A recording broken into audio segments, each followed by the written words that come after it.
Se il futuro inizia da una buona governance, Vicenza ha un orizzonte luminoso. Lo dicono i numeri, 6 parametri che i comuni sono obbligati a pubblicare per la legge sulla trasparenza.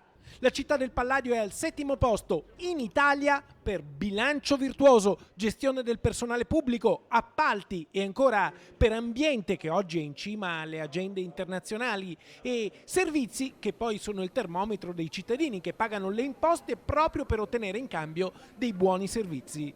L'ultimo report di Fondazione Etica sulla capacità di amministrare premia Vicenza prima città in Veneto con 67 punti. Un dato importante perché si parla di capacità di amministrare il proprio comune capoluogo.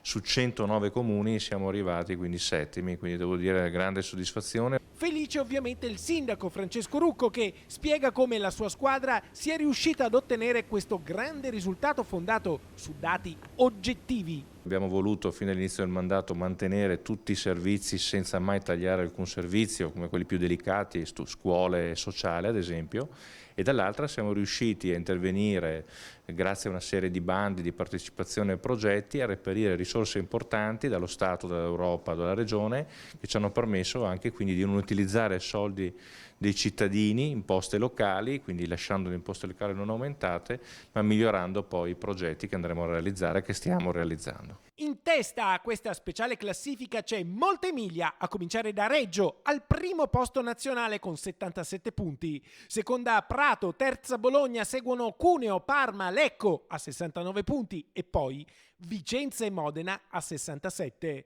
In Veneto la seconda è Padova, 18ª nazionale, Treviso, 25ª, Verona 27ª, Venezia 28ª e Belluno 32ª.